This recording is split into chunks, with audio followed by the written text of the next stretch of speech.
ইসলাম সবসময় বলতেন যে তোমরা সুযোগগুলো কাজে লাগাও, কোনো অপরচুনিটি বা প্রিভিলেজ যদি পাও এগুলো কাজে লাগাও। ইসলাম বলতেন পাঁচটি জিনিসের আগে তোমরা গনিমত মনে করো। ইগতানিম খামসান ক্বাবলা খামসিন। এক হচ্ছে হায়াতাকা ক্বাবলা মাউতিক, মৃত্যুর আগে তোমার জীবনটাকে কাজে লাগাতে চেষ্টা করো। শাবাবাকা ক্বাবলা হারামিক, তোমার বার্ধক্য চলে আসার আগে যৌবনের মূল্য দিতে শিখো, এটাকে কাজে লাগাতে চেষ্টা করো। সেহাতাকা ক্বাবলা সাকামি, অসুস্থ হওয়ার আগে সুস্থতাকে মূল্যায়ন করতে শিখো। ফারাগাকা ক্বাবলা শুগলি, ব্যস্ততা চলে আসার আগে অবসর সময়টাকে মূল্যায়ন করতে শিখো। এবং সবশেষে ইসলাম বলেছেন গানাকা ক্বাবলা ফাকরি, দারিদ্রতা চলে আসার আগে ধনাঢ্যতাকে কাজে লাগাও। তো আমাদের উচিত যে এই যে রমাদান মুবারক আমরা পেয়েছি, এটাকে আমাদের সবচেয়ে বেশি কাজে লাগানো উচিত। We should try to achieve the best out of this রমাদান।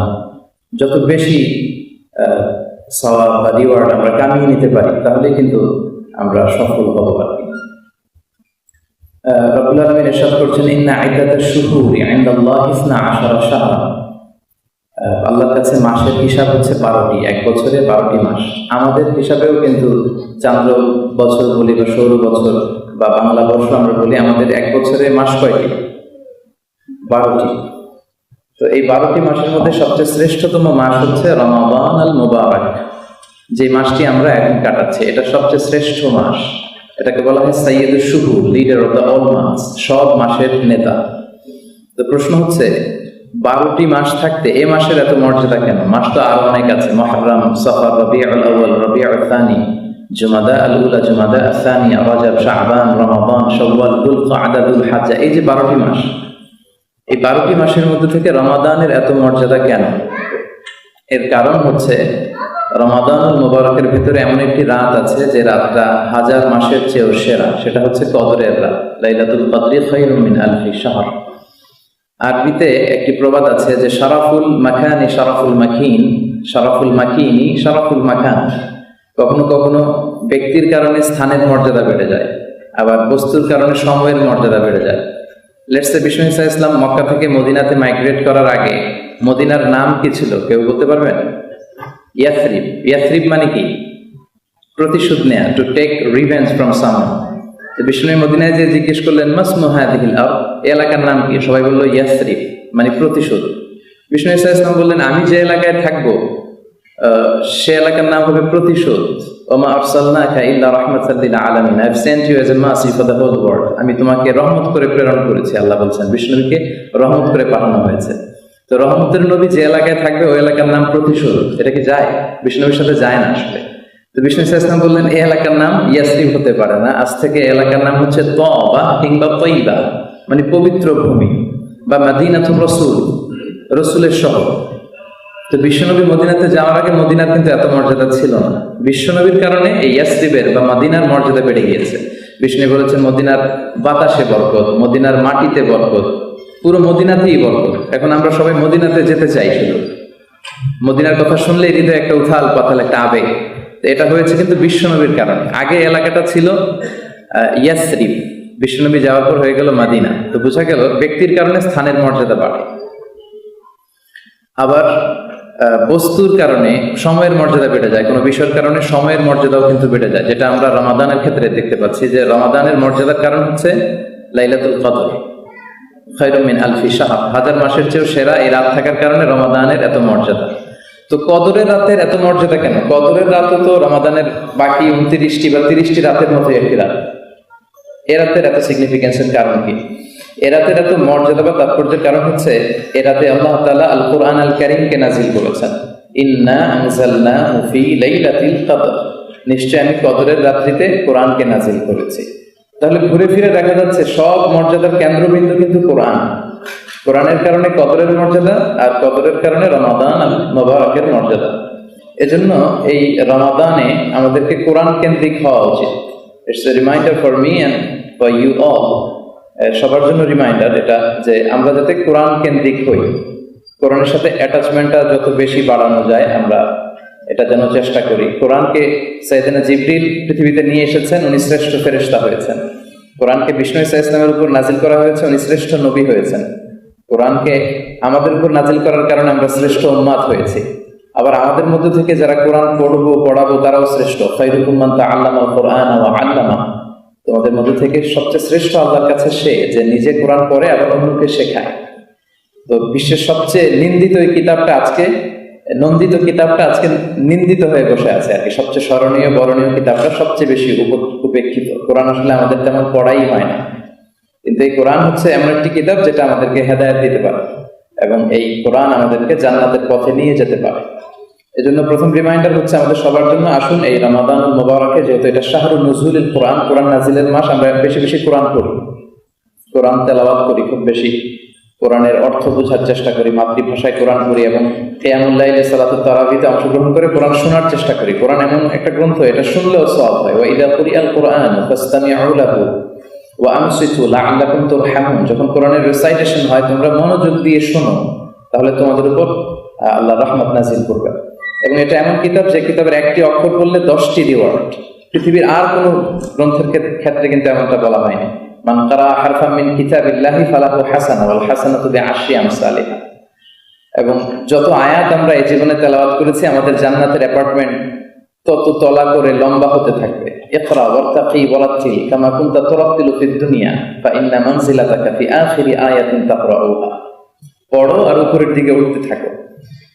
তো আসলে এই রমাদানে আমরা বেশি বেশি কোরআন পড়ি, কোরআনের সাথে আমরা সম্পর্ক রাখার চেষ্টা করি, কারণ এই কোরআনটা হচ্ছে পৃথিবীর সবচাইতে নির্ভুল একটা গ্রন্থ। আল্লাহ বলছেন যালিকাল কিতাবু লা রাইবা ফীহি হুদাল লিল মুত্তাকিন, this is the book where there is no doubt in it and a guidance to those who are মুত্তাকিন। এটাতে কোনো ভুল নেই। এবং পৃথিবীর সবচেয়ে বেশি ছাপানো হয় যেই গ্রন্থটা, সেটা কিন্তু কোরআন। অলমোস্ট 3 বিলিয়ন কপি আছে পৃথিবীতে, 70টারও বেশি ভাষায় অনুদিত হয়েছে। 1 কোটি প্রায় কোরআনের হাফেজের সংখ্যা। তো আমরা সারা বছর নানা ব্যস্ততার কারণে আসলে কোরআন পড়া হয়ে ওঠে না। আসলে অ্যাটলিস্ট এই রমাদানে আমরা একটু কোরআন কেন্দ্রিক হই। আমরা হানাফি, শাফিঈ, মালিকি, হাম্বলি 4টা স্কুল অফ থট ফলো করি। তো হাম্বলি মাযহাবের যিনি প্রতিষ্ঠাতা উনি হচ্ছেন আহমদ ইবনে হাম্বল। উনি অনেক বড় মুহাদ্দিস ছিলেন, দিনরাত হাদিস নিয়ে গবেষণা করতেন, 7.5 লক্ষ হাদিস মুখস্থ পারতেন। সেখান থেকে 40,000 হাদিসকে বাছাই করে উনি একটা কম্পাইলেশন করলেন, মুসনাদে আহমদ ইবনে হাম্বল। স্বতন্ত্র হাদিসের কিতাব হিসেবে পৃথিবীর সবচেয়ে বড় হাদিসের ভলিউম। উনিও রমাদান আসলে হাদিসের কিতাবগুলোকে প্যাকেট করে রেখে দিয়ে কোরআন নিয়ে বসে যেতেন। তো আসুন এই রমাদানে আমরা কোরআন কেন্দ্রিক হই। আমি আমার খুতবার শুরুতে একটা আয়াত তেলাওয়াত করেছি, ইয়া আইয়ুহাল্লাযীনা আমানু কুতিবা আলাইকুমুস সিয়াম। আল্লাহ বলছেন, হে বিশ্বাসীরা, আমি সিয়ামকে তোমাদের জন্য ফরজ করেছি, কামা কুতিবা আলাল্লাযীনা মিন ক্বাবলিকুম, যেমনি তোমাদের পূর্ববর্তীগণদের উপর আমি সিয়াম ফরজ করেছি। রমাদান আসলে এই আয়াতটা আমরা শুনি, কম বেশি এটার আলোচনা আমরা শুনি। তো এই আয়াত থেকে বোঝা যাচ্ছে সিয়াম কি শুধু আমাদের উপর ফরজ ছিল, ফরজ করা হয়েছে? না, আমাদের আগেও সব নবীদের উপর সিয়াম ফরজ ছিল। সাইয়েদনা আদম থেকে শুরু করে বিষ্ণু ইসলাম পর্যন্ত যত নবী এসেছে, উম্মাহ এসেছে, সবার উপর সিয়াম ফরজ ছিল। পদ্ধতিটা হয়তো ভিন্ন ছিল। আমাদের 30টা, কারো ছিল 10টা, কারো 3টা। অনেক নবীদের সময় আইয়ামুল বীদ 13, 14, 15 এই 3 দিনের রোজা ফরজ ছিল। আবার অনেক উম্মাতের সময় রোজা ফরজ ছিল চুপ থাকার রোজা। আমরা যেমনি সকাল থেকে সন্ধ্যা পর্যন্ত খেতে পারি না, পান করতে পারি না, বিবাহিতরা ফিজিক্যাল ইন্টিমেসিতে যেতে পারি না ওয়াইফের সাথে, এই কাজগুলো আমাদেরকে বেঁচে চলতে হয়। কিন্তু অনেক উম্মাতের সময় ছিল যে সকাল থেকে সন্ধ্যা পর্যন্ত তাদের রোজা হচ্ছে, খাওয়া যাবে, পান করা যাবে, স্ত্রীর সাথে ফিজিক্যাল ইন্টিমেসিতে যাওয়া যাবে, কিন্তু কথা বলা যাবে না। সামুল ইনসাফ, মৌনতার রোজা। সকাল থেকে সন্ধ্যা পর্যন্ত চুপ, কথা বললেই রোজা ভেঙে যায়। সাইয়েদনা মুসা আলাইহিস সালামকে যখন আল্লাহ তাআলা তাওরাত কিতাব দিবেন, তো উনি তুর পাহাড়ে ইবাদত অবস্থায় ছিলেন। কন্ডিশন ছিল যে 30 দিন ধ্যানমগ্ন এবং ইবাদত অবস্থায় থাকতে হবে এবং রোজার সাথে মাসুম। তো তাদের সময় রোজা ছিল চুপ থাকার রোজা, মৌনতার রোজা, সকাল থেকে সন্ধ্যা পর্যন্ত কথা বলা যাবে না। তো সাইয়েদনা মুসা আলাইহিস সালাম খাবার দাবার নিয়ে তুর পাহাড়ে ইবাদত করছেন, খাচ্ছেন, কিন্তু কথা বলছেন না। কথা বলে রোজা ভেঙে যাবে। 30 দিন। কয়দিন? 30 দিন, 30 days। তো 29 দিন পর্যন্ত উনি মৌনতার রোজা পালন করলেন। কিন্তু 30তম দিনে হুট করে ওনার মাথায় এমন একটা প্রশ্ন জাগলো, উনি আবার ডিরেক্টলি আল্লাহর সাথে কথা বলতে পারতেন। ওয়া কাল্লামাল্লাহু মূসা তাকলিমা। বিষ্ণু ইসলাম কিন্তু চাইলেই আল্লাহর সাথে কথা বলতে পারতেন না। মুসা আলাইহিস সালাম চাইলেই কথা বলতে পারতেন। বিশ্বনবীকে ওয়েট করতে হতো যে জিবরাইল আলাইহিস সালাম কি নিয়ে আসে। একবার কিছু লোক এসে বলল, মুহাম্মদ 3টা প্রশ্নের উত্তর করতে পারলে বুঝবো যে তুমি সত্য নবী। আমাদেরকে বলো যে রূহ কি, তারপরে হচ্ছে আসহাবুল কাহাফ সম্পর্কে কি জানো, যুলকারনাইন সম্পর্কে কি জানো। বিষ্ণু বললেন, এই প্রশ্নগুলোর উত্তর কালকে বলে দিব।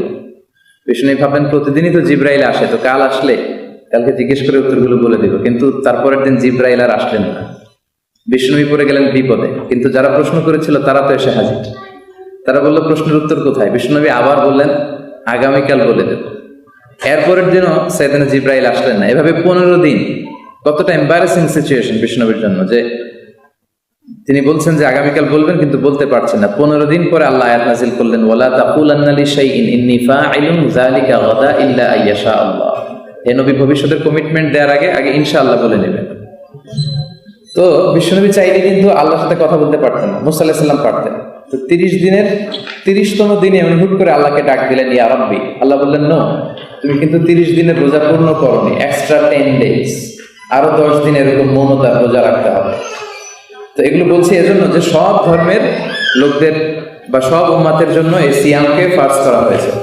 এমনকি সাইয়্যিদাতুনা মারিয়াম আলাইহিস সালাম যখন ঈসা আলাইহিস সালামকে কোলে নিয়ে আসলেন, বনি ইসরায়েলের লোকেরা জিজ্ঞেস করলো, মারিয়াম তোমার বিয়ে হয়নি, তুমি বাচ্চা পেলে কোত্থেকে?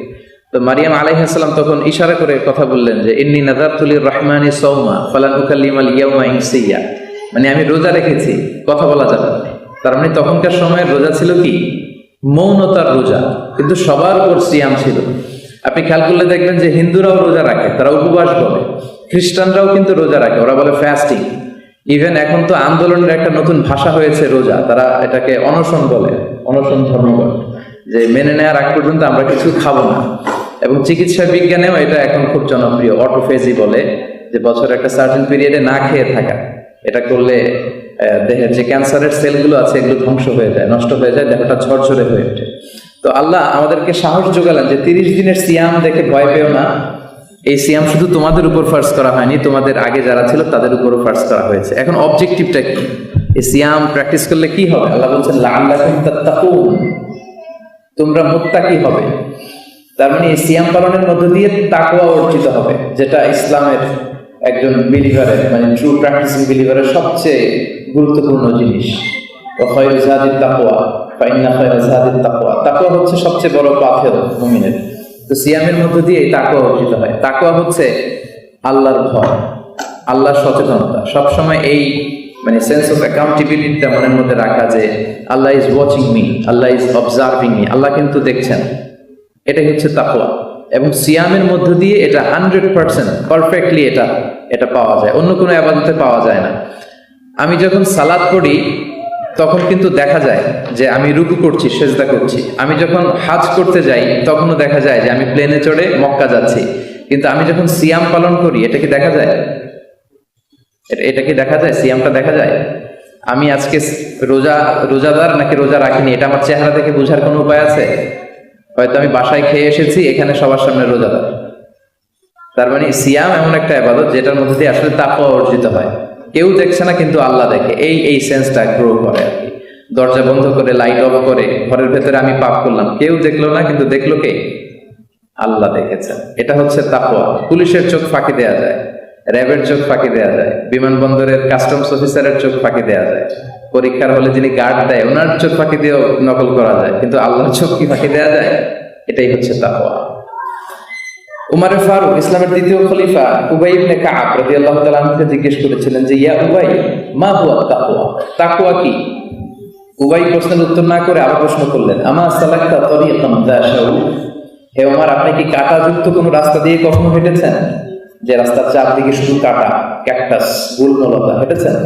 উমর ফারুক বললেন, হ্যাঁ হেঁটেছি। কিভাবে হেঁটেছেন? উমর ফারুক বললেন, সাম্মারতু ওয়াজতাহাতু, খুব সাবধানে হেঁটেছি। আমার জুব্বা, আমার জামা টেনে আটোসাটো হয়ে এত সাবধানে হেঁটেছি যাতে কোনো কাঁটা আমার গায়ে না লাগে। উবাই বললেন, হাযা হুয়া তাকওয়া, এটাই তো তাকওয়া। পৃথিবীতে চলতে যে পাপ, পঙ্কিলতা, শয়তানের হাতছানি, নানা ধরনের এ সমস্ত ওয়াসওয়াসা আমাদেরকে গ্রাস করতে চাইবে, কিন্তু আল্লাহর ভয়ে এমন ভাবে সাবধানে চলা যাতে সেই পাপ পঙ্কিলতা আমাকে টাচ করতে না পারে, এটাই হচ্ছে তাকওয়া। উমরে ফারুক থাকতেন আওয়ালিল মাদিনা, মদিনার উঁচু এলাকায়। তো ওনার একটা অভ্যেস ছিল, উনি দায়িত্ব নেওয়ার পরেই মদিনাতে ওনার জনগণ, মদিনার সিটিজেন, তারা কেমন আছে ছদ্মবেশে রাতে দেখতেন, ঘুরতে যেতেন। তো একদিন সারা রাত ছদ্মবেশে জনগণের খোঁজ খবর নিয়ে ফিরে আসছেন। হঠাৎ দেখলেন প্রাচীর ঘেরা একটা বাড়ির ভেতর থেকে 2টা মহিলার কণ্ঠ শুনতে পাওয়া যায়, একটা বৃদ্ধা মহিলার কণ্ঠ আর একটা অপেক্ষাকৃত কম বয়সে অর্থাৎ যুবতী মেয়ের কণ্ঠ। তো উনি শুনতে পেলেন বৃদ্ধা মহিলা যুবতী মেয়েটাকে বলছে যে মা তাড়াতাড়ি ঘুম থেকে ওঠো, এখনই ফজরের আজান হবে, ওটের দুধ দহন করে দুধের সাথে পানি মেশাও, দুধের সাথে পানি মেশাও যাতে মদিনার বাজারে চড়া দামে বিক্রি করা যায়। তো যুবতী মেয়েটা বলল যে মা আপনি কি জানেন না আমিরুল মুমিনিন তিনি তো ফরমান জারি করেছেন দুধের সাথে পানি মেশানো হয়েছে, এটা যদি প্রমাণিত হয় অনেক বড় শাস্তি দেয়া হবে। তখন বৃদ্ধা মহিলা বলল যে এত গভীর রাতে আমিরুল মুমিনিন দেখবে নাকি? আমিরুল মুমিনিনও নেই, তার বাইক পেয়াদা সৈন্য সামন্ত কেউ নেই, তুমি তাড়াতাড়ি দুধের সাথে পানি মেশাও। তো তখন মেয়েটি একটা চমৎকার উত্তর করেছিল। মেয়েটি বলেছিল ইয়া উম্মি লাউলা রাআ উমর লা রাআ রাব্বু উমর। মা ওমর দেখে না কিন্তু ওমরের রব কিন্তু দেখে। লাউলা রাআ উমর, ওমর যদি নাও দেখে, লা রাআ রাব্বু উমর, ওমরের রব কিন্তু দেখে। তো পুলিশ দেখে না, সিকিউরিটি দেখে না, কেউ দেখে না, দেখে কে? আল্লাহ দেখে। এটাই হচ্ছে তাকওয়া। এই সিয়ামের মধ্য দিয়ে অবজেক্টিভ হচ্ছে লাআল্লাকুম তাত্তাকুন, তোমাদের এই তাকওয়াটা ডেভেলপ করবে। এজন্য বলতে মানলাম আমাদের এটা চিন্তা করা দরকার যে এই সিয়াম যে আমরা সাধন করছি আসলে তাকওয়াটা কি ইমপ্রুভ হচ্ছে কিনা, আসলে আল্লাহর ভয়টা আমি অন্তরে রেখে সিয়াম, কিয়াম, সাহুর, ইফতার এগুলো করতে পারছি কিনা। যদি আমরা এমনটা করতে পারি তাহলেই আসলে এই অবজেক্টিভটা আমাদের অর্জিত হয়েছে বলে বিবেচিত হবে। সম্মানিত শুধু এই মাসটা এমন মাস, বিষ্ণু ইসলাম বলেছেন হুয়া শাহরুন আউয়ালুহু রাহমাহ ওয়া আওসাতুহু মাগফিরাহ ওয়া আখিরুহু ইতকুম মিনান নার। যে মাসের প্রথম দশক রহমতের, দ্বিতীয় দশক মাগফিরাতের, শেষ দশক হচ্ছে জাহান্নামের আগুন থেকে নাজাতের। আমরা অলরেডি 10 দিন কিন্তু কাটিয়ে ফেলেছি, রহমতের 10 দিন শেষ। Only 20 days remaining in our hand. আর মাত্র 20 দিন আছে সামনে। এজন্য আমাদের উচিত এই রমাদানের মার্সি ব্লেসিংস গুলো যত বেশি সম্ভব কুড়িয়ে নেওয়া যায় সেটা নেয়া, এবং এই মাসে সওয়াবগুলোকে মাল্টিপল করে দেয়া হচ্ছে। অন্য সময় কোনো ভালো কাজ করলে এটার সওয়াবটা গাণিতিক হারে বাড়ে, আর রমাদানে এটা জ্যামিতিক হারে বাড়ে। বিষ্ণু ইসলাম বলেছেন কুল্লু আমালি ইবনে আদম ইউদাআফ ওয়াল হাসানাতু বিআশরি আমসালিহা ইলা 700 দি'ফ ইল্লা সাওম ফাইন্নাহু লি ওয়া আনা আজজি বিহি। কেউ যদি ভালো কাজ করে বনি আদমের এটা 7 গুণ 700 গুণ পর্যন্ত সওয়াব দেয়া হয়, কিন্তু সিয়াম ছাড়া, এক্সেপ্ট ফাস্টিং, রোজা ছাড়া, রোজার সওয়াব যে আল্লাহ কত দিবে এটা আল্লাহ ছাড়া কেউ জানে না। কত মিলিয়ন, কত ট্রিলিয়ন গুণ আল্লাহ দিবে এটা শুধু আল্লাহ জানে। আল্লাহ বলছেন ফাইন্নাহু লি ওয়া আনা আজজি বিহি, সিয়াম আমার জন্য রাখা হয়, এটার সওয়াব কে দেবে এটা আমার আর আমার বান্দার ব্যাপার, কেউ জানবে না। সুবহানাল্লাহ। তো আমাদের সওয়াবগুলো মাল্টিপল করে দেয়া হচ্ছে। একটা নফল অফার করলে ফরজের সমান সওয়াব আমরা এখন পাচ্ছি। একটা ফরজ করলে 70টা ফরজের সওয়াব আল্লাহ তাআলা আমাদেরকে দিচ্ছেন। এবং বিষ্ণু ইসলাম বলেছেন যারা রোজা রাখবে, মানে আমরা সবাই, আমাদের জন্য জান্নাতে একটা স্পেশাল গেটকে ডেকোরেট করা হচ্ছে। ইন্না ফিল জান্নাতি সামানিয়াতু আবওয়াব ফিহা বাবুন ইউসাম্মা আর-রায়্যান। 8টা দরজা, স্পেশাল একটা দরজা আছে আর-রায়্যান। লা ইয়াদখুলুহু ইল্লা সাইমুন, রোজাদাররা ছাড়া কেউ এই রায়্যান গেট দিয়ে ঢুকতে পারবে না। মান দাখালাহু লাম ইয়াযমা আবাদা, একবার যদি কেউ এই রায়্যান দরজা দিয়ে ঢুকে চিরকালের জন্য তার তৃষ্ণা মিটে যাবে, তার কখনো আর তৃষ্ণা থাকবে না। বিষ্ণু ইসলাম আরো ইরশাদ করেছেন ইযা জাআ রমাদান ফুতিহাত আবওয়াবুস সামা ওয়া গুল্লিকাত আবওয়াবু জাহান্নাম ওয়া সুফিদাতিশ শায়াতিন। আরেক বর্ণনায় ওয়া সুলসিলাতিশ শায়াতিন, রমাদান যখন আসে the doors of heavens are open, the doors of hellfire are closed, জান্নাতের দরজা খুলে দেওয়া হয়, জাহান্নাম বন্ধ করে দেওয়া হয়, শয়তানকে আটকে রাখা হয়। অনেকে প্রশ্ন করে শয়তান যদি আটকে থাকে তাহলে রমাদানেও তো অনেক পাপ কাজ হয়, রমাদানে তো খুন খারাপের মতো ঘটনাও ঘটে। আসলে শয়তান 2 ধরনের, মিনাল জিন্নাতি ওয়ান নাস, জিন শয়তান, মানব শয়তান। জিন শয়তানকে আল্লাহ আটকে রাখে, মানব শয়তানকে কিন্তু আল্লাহ আটকে রাখে না। আবার সারা বছর পাপ কাজ করার কারণে ওইটার একটা ইম্প্যাক্ট কিন্তু থেকে যায়। আমরা অনেক সময় এরকম বলি যে ফ্যান যখন একেবারে হাই স্পিডে ঘুরছে তখন চট করে সুইচটা অফ করে দিলেই কিন্তু চট করে ফ্যানটা বন্ধ হয়ে যায় না, ফ্যানটা বন্ধ হতে একটু সময় লাগে, 1 মিনিট 2 মিনিট পরে আস্তে আস্তে স্লো ডাউন হয়।